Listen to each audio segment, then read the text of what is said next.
Hey everyone, Jeff here at Stop the Pirates, stopblogspot.com.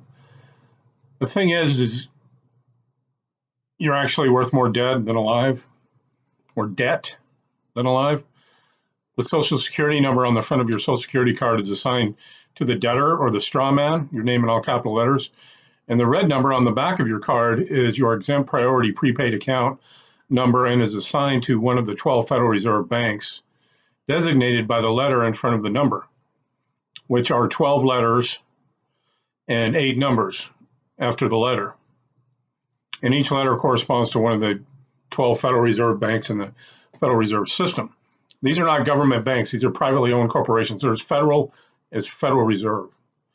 And every dollar bill in your pocket is not owned by you. It's owned by them. It's their money. It's their note. It's evidence of a debt because they're all borrowed into existence by your signature. So the letters designate which Federal Reserve district or bank is handling your account.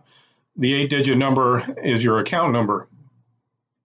And all chargebacks should be to this bank and not to the Secretary of the Treasury, who is in reality is the Secretary of Treasury of Puerto Rico. The office of the Secretary of the Treasury of the United States was done away with in 1926. And I have all the legislative documentation on this. The International Monetary Fund has replaced the office of the Secretary of the Treasury of the United States, which was or is being chaired by who it is today. The letters below designate which district bank is handling your account. Just for example, these are the 12 Federal Reserve banks: Boston, New York, Philadelphia, Cleveland, ABCD, respective order, EFGH, Richmond, Atlanta, Chicago, St. Louis, IJKL, Minneapolis, Kansas City, Dallas, San Francisco. And so the whole problem is nothing else, and nothing else is that the public and national debt or deficit is not being redeemed on the public side through your exemption on the private side.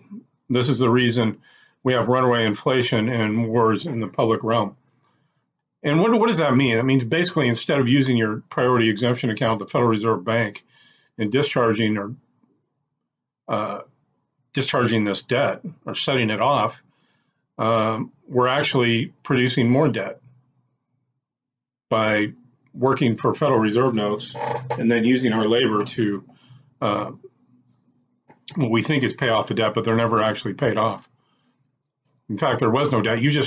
We as the administrators of the account are basically the paymasters here, because there is nobody else. These are all corporations. They're dead entities. So your signature is your most valuable property when you sign something. And you'll notice when you get a statement in the mail from any, like a credit card company or your electrical bill or phone bill, whatever, they will never say on there that this is a bill. It's a statement, just like a bank statement. And then they tell you to tear off the bottom portion and send it in with your check. And this is what's called a remittance. And if you look up what a remittance is in a Black's Law Dictionary, it's actually money. So they're sending you the check and the money, and a lot of times they'll have a routing and account number at the bottom. And if you still have a personal checking account, of course, there's a routing and account number at the bottom of the check. And those checks don't route back to Wells Fargo. You notice there's only 4 banks now in the U.S. There used to be like 60, and now we're down to 4. And what are they? Bank of America, Wells Fargo, Chase, and what's the other one? Goldman Sachs, I think. I don't know. But those are the 4 we have now. And pretty soon it's going to be 1, because that's their ultimate determination, is to have a one world currency, a one world government, a one world religion, and one world. It's just crazy. So here's the point. And you look at things like this coronavirus, which, if you ask me, it's a lot of it is a hoax. I think the people that are dying from it already have health problems. And there's a lot of hypochondriacs in the world, and when they get a sniffle, especially after they hear this, being beamed at them 24 hours a day on the idiot box. They're going to run to the hospital and they're going to do some kind of magical test on you. And who knows what the fuck that is. And they're going to go, oh my God, you got it. We need to isolate you. We need to put you over here and shut you in. And then they'll just treat you to death. They'll start pumping you full of antibiotics and everything else under the sun. And because you're already deficient and got a bad immune system, you'll just die.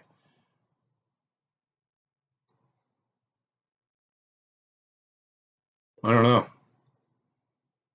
I mean, there is an open agenda to, I mean, this coronavirus puts them on the launch pad to do all kinds of shit that they've wanted to do.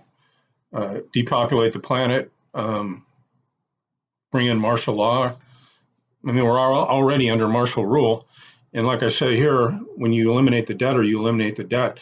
And I think maybe they've been front running it in the stock market for the people who know, and pumping up the stock market, knowing that once this thing gets going, I don't know. I mean, it's just from what I understand, it's just basically the flu. But if you get the flu now, you're going to freak out and run to the hospital. And then they're going to quarantine you in the FEMA camps. And I see it already here where I live. I mean, I went into the store, there's just a regular grocery store, not a Costco or anything. And people are like filling their carts up with cans of soup and all kinds of canned goods. So it's already having the effect that I think they want. I don't know, man. There's just so many people don't know that the like a fever is a good thing, you know. Cancer is a good thing. It's your body fighting back. Everybody's eating shitty food and processed junk, and there's chemicals in everything. So they're probably already,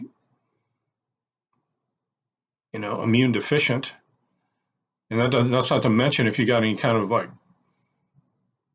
medical pharmaceutical drugs that you're taking, which are just poison made in China. Anyway, I digress, man. I mean, you can sit here and talk about this forever, but I just feel in my heart that it's a hoax. If anything, it's it's just the basic corona flu, which has been around for a long time. Maybe a little more contagious. I don't know, but I don't think it's anything to lose any sleep over.